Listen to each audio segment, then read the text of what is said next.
Hi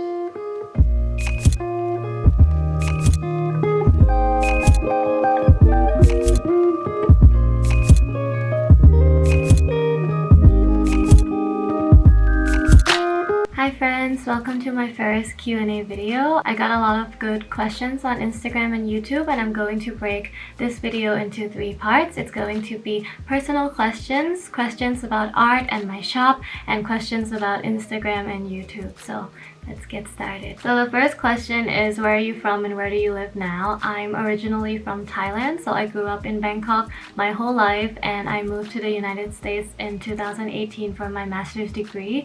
I lived in New York for around a year and a half, and because of the pandemic I relocated to Massachusetts, where I am now. My birthday is on May 24th. My sign is Gemini Sun, Scorpio Moon, and Cancer Rising. I have no idea what any of this means, but a lot of people have told me that I don't look like a Gemini. So if you know what this means, please let me know because I'm really curious. Do you have any siblings? Yes, I have one older brother and he is 6 years older than me. What is your biggest fear? I am deathly afraid of losing people I love, especially suddenly out of nowhere. Like, the uncertainty gives me so much anxiety that sometimes I find it hard to fall asleep at night just because I'm so scared that someone I love is gonna die. Being abroad and being far away from my family has certainly made that worse, and the pandemic doesn't help either. But yeah, that's something that logically I know is a part of life, but emotionally I find very difficult to cope with. I'm also very scared of trusting the wrong people. It has a lot to do with my personal history and just something that I'm very wary of. That's why it takes a lot of time for me to open up to someone new, or very difficult for me to get to know someone new, because I'm just so scared of trusting them too soon and then getting hurt in the end. How are you doing and how have you been doing mentally these days? Thank you so much to everyone who asked this question. I think it's so important to check in with other people. Lately I have my good and bad days, but I think I'm becoming more self-aware of my own feelings and emotions. I'm getting better at noticing intrusive thoughts and feelings of hopelessness early on, so that I know that in a few days I'm probably gonna start feeling very down and depressed. But when I start noticing the earlier signs, I make sure to push myself to do things that will help me feel better. Sometimes my boyfriend and I will go for a walk. Sometimes we'll just drive to a supermarket or Target or something just to get out of the house, because just being outside and getting a change of scenery, looking at the sky, stuff like that, it makes me feel much better. So yeah, that's how I've been doing these days. What's a quote that you live by these days? I think I have 2 things. The first one is, good things take time. I'm actually a pretty impatient person, so with things like YouTube and my art shop, things that take a longer time to work on in order to achieve something, I think it's really good practice for me to be more patient with myself and not to expect too much of a result when I first started. And the second quote I live by is to take things one day at a time. Especially in quarantine, it's very easy to feel like you're stuck in one place and that you're not being productive enough, or that you're not keeping up with your tasks and homework and work and everything that you have to do. But if you think about everything that you have to do, sometimes it's so overwhelming. For me, I just take it one day at a time, or one task at a time, especially before a shop opening or something where I have 5 different things to do in one day. I try to tell myself that it's not 5 things that I have to do, but it's just one thing at a time. So I allow myself to take my time with tasks and to feel okay with spending a little more time on certain things. How are you as a student? I think I was a pretty good student as a kid. I read a lot of English books growing up. I took Kumon for the longest time. So classes like English and math, I did well. I got good grades. I've always liked music, art, dance, all of those more creative classes, and I did well in those too. But around middle school, high school, I think I focused my life more on dancing and ballet. So I didn't really care about my academics anymore, and my grades kind of plummeted a little. And for college, I didn't really know what I wanted to study, so I entered into a program where I was just cruising along. My focus was still on being a dancer and performer and teaching dance, and so at school my grades were never really good, but I think they were pretty average. Academically, the best I've ever done is actually in graduate school. Like for my master's program, I got really good grades, and I think it's because I'm finally studying in a program that I care about, and because I care about it, I like put a lot of time and effort into it, and that's why I got better grades. Do you have any other pets aside from Musa? So I have 2 dogs and 3 cats back home. They're kind of like family pets, and one of my dogs actually passed away earlier this year, and when I think about her I still get a little sad sometimes. I haven't seen them in a while, but like every time my mom video calls me I see them like in the background, so that helps a little bit with missing them. Someone also asked if I like any other animals aside from cats. I love all animals. They're so non-judgmental. Like if you see a squirrel and you tell the squirrel that you feel depressed, it's not gonna look at you and say like, get over it, it's all in your head. Like animals are so nice and they're so precious. What's your favorite childhood memory? So my family and I traveled a lot while I was growing up. My parents are really like adventurous, outdoorsy kind of people, so we would always go like snorkeling, scuba diving at the ocean, or we would drive up to the mountains and like camp or something. And on the road trips my dad would listen to these like old Thai songs and he would sing along sometimes, and nowadays when I hear those songs it still makes me tear up because I miss those memories a lot. Who is your BTS bias? I like Day6 and Mamamoo and GFriend a lot, but I don't really follow them as closely as I do with BTS, so yeah. How do you unwind or relax after a stressful day? I just kind of lie on the couch and watch videos. Like I would go through YouTube, TikTok, Netflix. Like I'll just do that for hours without looking at my phone, without talking to anyone, without eating anything. And it might not be the most healthy way to unwind after a stressful day, but I think it really helps me to just like lie down and dissociate for a moment. It takes my mind away from all the stress that I'm feeling, and just like focusing on the videos and whatever I'm watching, it helps me escape for a while. And in quarantine sometimes I'll also call my friends and play online games together. Like we'll play Among Us, Animal Crossing, Mario Kart, and one of those like Pictionary games online. How did you move to the US and what are your thoughts about living in another country? So as I mentioned, I moved here in 2018 to pursue a master's degree in creative arts therapy, specifically dance therapy. And what are my thoughts on living in another country? I didn't expect myself to have this much difficulty adjusting to the culture here in the United States. I went to an international school my whole life, so until I was 18 I was studying in English and I had teachers from all around the world. I think our education system was based on like the American education system. For college I studied in an international program but in a Thai university, so the education system was very different. And without going into it too much, basically what I've read in like a research paper on Western versus Eastern education systems is that the one that I experienced in high school was more of a horizontal system, so students and teachers are more equal. But when I went into the Thai university, the education system was more of a vertical basis, so teachers are up here and students are way down here. And during my time there I experienced a lot of teachers who would abuse their authority and abuse their power on the students because they were in a position that was higher up, and that's just something that I wasn't used to because I grew up in a different kind of system. But after being in that university for 5 years, I've had to adapt myself to fit in, and before I even realized I had gotten used to that like vertical system. And when I moved to the US, we were sitting in class one day and having like a regular discussion. A teacher said something that one of my classmates didn't really agree with, and he spoke up to explain why he did not agree with what she said. And I just remember sitting there like frozen in fear because I thought that the teacher was gonna get up and hit the student for talking back at her. And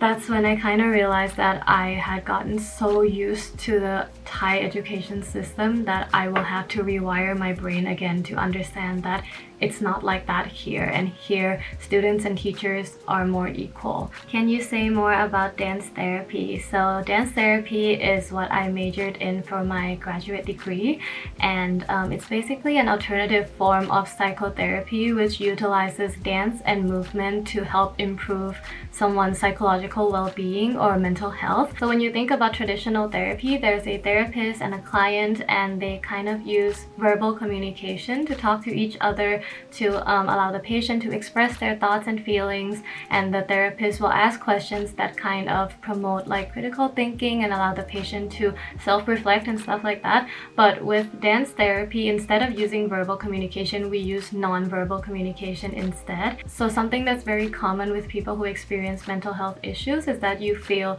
a disconnect from your mind and your body, and that's because a lot of the symptoms of mental illness tend to put people like in their head. And because of that, it's very important for us to teach people how to reconnect with their bodies. There's a lot of research on the fact that memory and trauma can be stored in the body, and sometimes the mind doesn't even realize that something bad has happened, but the body remembers. Like for example, if you've burned your fingers on a hot stove before, the next time when you go near a stove, you remember, and sometimes you redact your hands even before your mind realizes that the stove is hot. And that's like a very small sample of your body remembering trauma. And with dance and movement therapy, the goal is to help people kind of learn to express these feelings without having to put it into words. A lot of the times it's a challenge for people to put their feelings into words. Like even for me, I don't think I could ever put all my thoughts and feelings into words. Like that's way too difficult for me. Sometimes I just want to show it through my body. Like if I feel sad today, I just want to sit like that and hope that someone will see and understand that, oh, she's not doing okay today. And that's what we do for our patients as well. So yeah, dance therapy. The next question is, why did you want to study therapy? So my teachers in grad school said that people become therapists or psychiatrists based on 1 out of 3 reasons. The first one is if you climb up high enough on this career path, you will make a lot of money. The second one is you have had a good experience with therapy or mental health counseling and you just want to pass on what you've learned.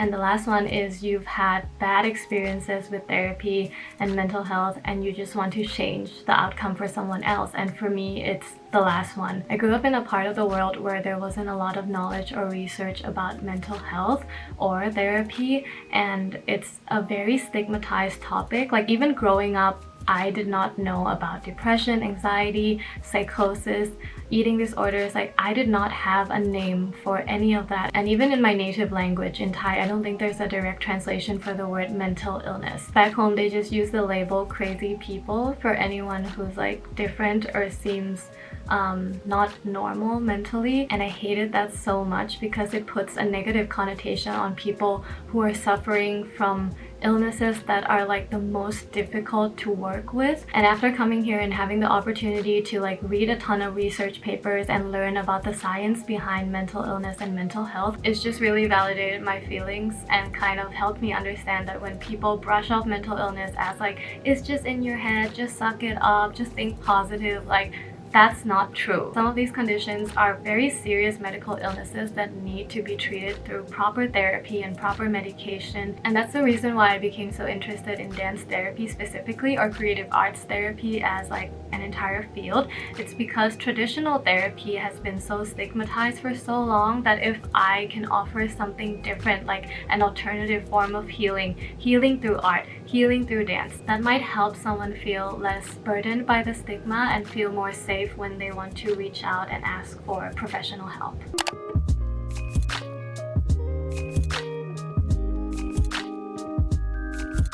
Now we're gonna move on to questions about art and my shop. So the first question is, when did you start drawing and how did you get into art?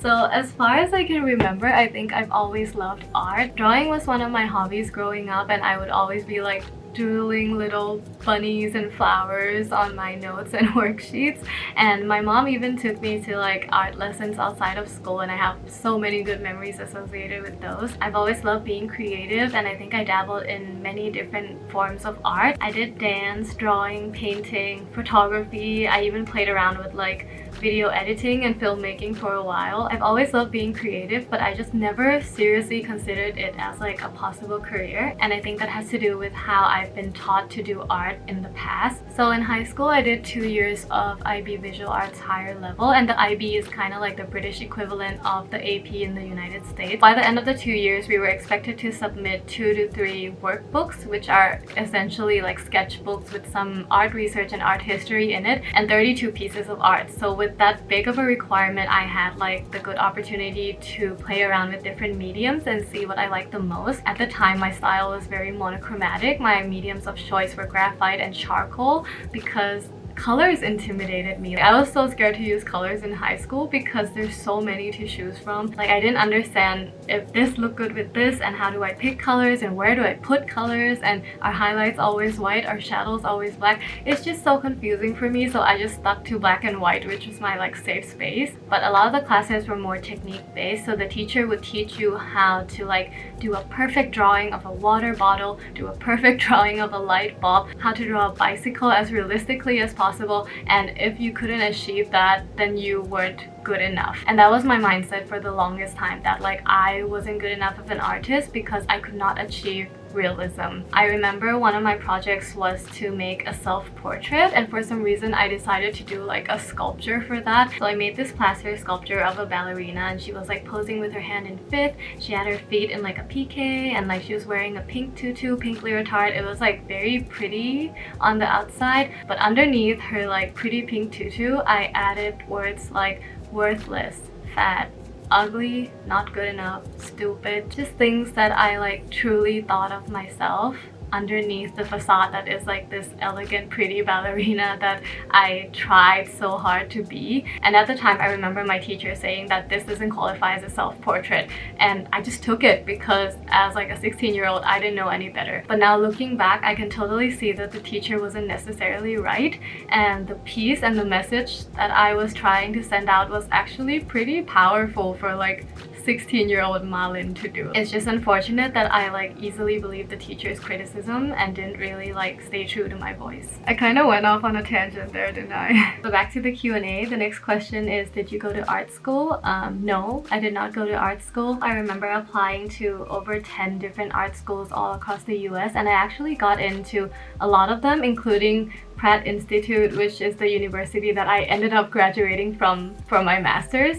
But I ended up choosing to stay in Thailand because I psyched myself out of pursuing an art degree. The stereotype of being like a broke artist just really got into my head, and I just thought that I wasn't good enough to make it as an artist, and I didn't want to spend my parents' money on a degree that would get me nowhere in life, basically, which is not the correct mindset. Now that I'm older and looking back, that's not the correct mindset, so don't listen to 16-year-old me. So this is one of the questions that I get the most. It's how did you find your style, and how did you find inspiration for art? So honestly, I don't really know how to answer this question because I feel like I'm so new at what I'm doing, and I'm still learning more and more about art every day, so I would not say that I have already found my style. I think I found my reason for doing the kind of art that I do, but the style and the medium that I choose is still changing every day. I think in terms of inspiration, a lot of my art comes from thoughts and feelings that I want to express or that I'm trying to get out of my head, and sometimes it's even like my desperate attempt to therapize myself through art. How did you decide to start a small business? So I did a lot of bullet journaling late 2019, early 2020 because a therapist suggested that it would help me process my thoughts more. And after being into bullet journaling for many months, I started getting interested in making my own stickers and using my own stickers in my bullet journal. So at first, I had no plans to sell my stickers. I didn't think anyone would be interested in purchasing my stickers, but because I already had a YouTube channel at the time and I was documenting like my bullet journaling process, I was doing journal with me videos and stuff like that. So some people saw the stickers I made and they were like, hey, you should totally like sell this on Etsy or something. And that's when the thought first came into my head. I remember watching a lot of studio vlogs in quarantine, and in one video by 𝒕𝒊𝒎𝒆, she mentioned that you should build your audience first before you start thinking about selling or making a Patreon for your like stickers, art print, prints and everything. So at the time I had around 1,000 followers on Instagram, and to me I didn't think that was enough for me to start a shop yet. So I started working on a bunch of sticker designs. I invested in a printer because I thought, like, you know, every home needs a printer. Even if my shop doesn't succeed, like, it'll be okay to invest in this thing. So I bought a printer, I bought some sticker paper, and I started experimenting with different types of stickers that I wanted to make. I used to hand cut all my stickers because I didn't have a sticker machine, but that was okay because I wasn't like mass producing for a shop or anything. So I hand cut all my stickers, I would use them in my bullet journal, and sometimes I would post these pictures on my Instagram stories with like a poll asking people if they would ever be interested in buying these stickers. I got a lot of good responses, but even then I didn't think it was enough for me to start a shop yet because I did not know enough about starting a small business. So I started to watch videos about packaging, shipping. I saw how other creators kind of followed like different themes for each month. Like in the fall it would be this type of art, in the winter it would be like a holiday season, Valentine's Day, other holidays, and that's how they kind of get people's attention when they want to sell on their shop. So with everything in mind, I just spent months planning everything. I designed so many stickers that I never even sold, like up until today. They're just like drafts in my Procreate. So in late September, I finally opened my shop on Etsy. I expected to get like 3 sales or something, but in the first 2 weeks I got a total of like 50 sales, and that was already mind-blowing for me. So that really encouraged me to keep trying harder and making better quality stickers, and to experiment with different products and see what else people like. What is the ratio of stickers you make to stickers you sell? So I would say 7 to 10.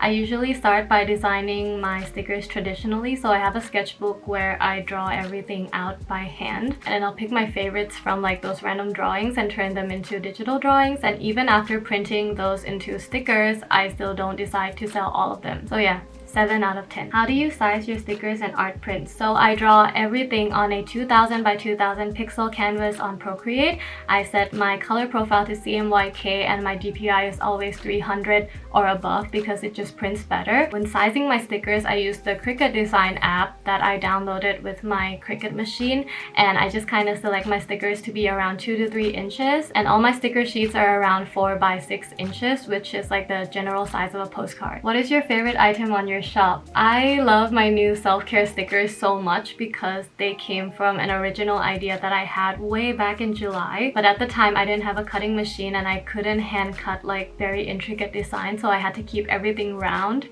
which is why a lot of my stickers were like fruits, like apples, oranges, like very round shapes because they were easier to hand cut. I tried to use my X-Acto knife to kiss cut the stickers by hand to make sticker sheets, but they were just like a disaster. This is my self-care sticker sheet. They're cats because I love cats, and I just love how it turned out. This is like exactly what I wanted it to be when I planned it in July. So yeah, this one is my favorite.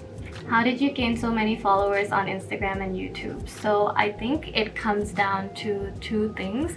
The first one is to like be a part of the community, and the second one is to be consistent. So with Instagram, I started my art account in June and had like 9 followers who were all my close friends. I was learning digital art on my own, and I just needed a place to dump all my drawings, and this account made by Malin became that. And it wasn't until July and August when I joined a bunch of art fests like Summer Art Fest and Fan Art Fest that I started to like get to know more people, get a little bit of exposure. And I think the first drawing of mine that kind of like blew up was my Kiki's boba delivery service drawing that I did for Fan Art Fest. My friends and I are currently hosting like a holiday winter themed art fest called Holly Jolly Art Fest, so you're welcome to check that out. I'm sure there's gonna be many more art fests throughout the year, so just like keep your eye open. And it's always nice to meet more people in the community because you can see different types of art styles and you can learn from different people as well. And with consistency, I think for YouTube it's just more about like audience retention. If you post like a new YouTube video every week, then people won't forget about you. And for Instagram, I've read that it actually has to do with the algorithm. I don't really spend a lot of time thinking about the numbers on Instagram because I know it can really get to your head, and I don't think it's healthy to think about it too much. Most of the time I just focus on making art that I like and art that means a lot to me, and like looking at my other artist friends' work and just like hyping them up.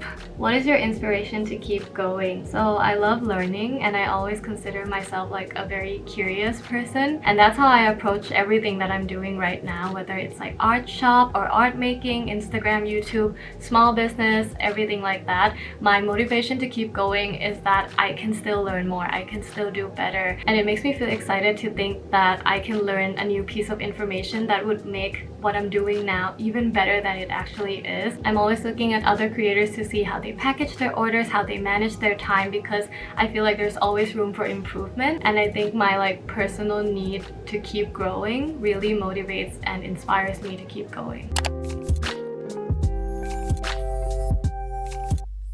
Now we're gonna do some questions about YouTube. So how and when did you start your YouTube channel? So I started my YouTube channel in September 2019 and it was called Monday Eats.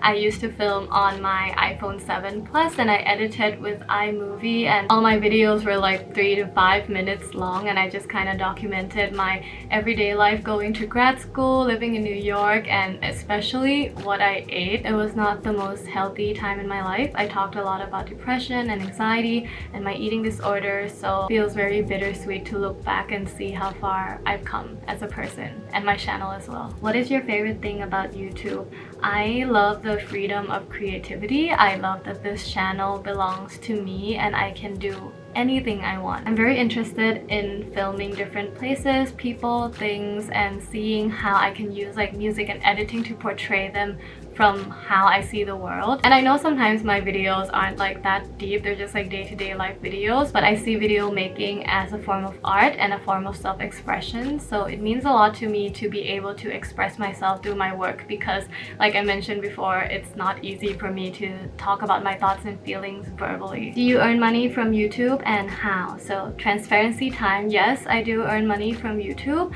I earn money from ad revenue and sponsorship, so when I like have products placed in my videos and stuff like that. I started making money on YouTube back in March, but I did not earn a single dollar until September of 2020. So there is a payout threshold on YouTube, which is $100, and when I first started making money in March, I would make like 3 to 5 cents per video. So even if I posted like 10 videos that month, it would not be $100. So as I consistently posted more videos and started making longer videos, my ad revenue slowly climbed up, and finally in September of 2020 I got my first YouTube check, and that was really exciting because I never thought that this was a possible like source of income for me or like a career path for me at all. And now I'm realizing that I actually really love what I do, and it's just amazing that I'm able to support myself while doing what I love. How do you manage YouTube shop and personal life? So for this one, I think I'm still working on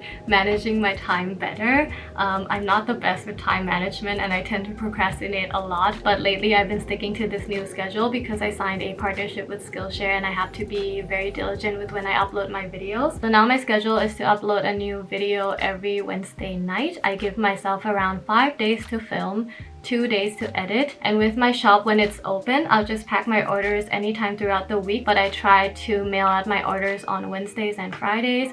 And if my shop is closed, I'll just spend all that time coming up with new products and ideas. Right now, I think I can still improve with time management because shop and YouTube is like a full-time job for me, and I don't really have any other time to like do anything else. Some of you may have noticed, but I always post on Instagram around 2 to 3 a.m. because that's when I have free time and that's when I like feel inspired to actually sit down and draw something, and that's not healthy. My biological clock is a mess, so I definitely need to work on better time management. That's gonna be my goal for 2021. Fix my biological clock and better time management. So that's all the questions for today. I'm going to try and make another video that's more focused on my shop and talk about the specific products that I use for my small business, so please look out for that. Thank you so much for sitting with me through this video. I just hosted a 30K worldwide giveaway on my Instagram, so please go check that out in case you win some stickers, prints, and an original piece from me. If you like this video, please like and subscribe to stay in touch, and thank you so much for watching. Please have a good day and stay safe.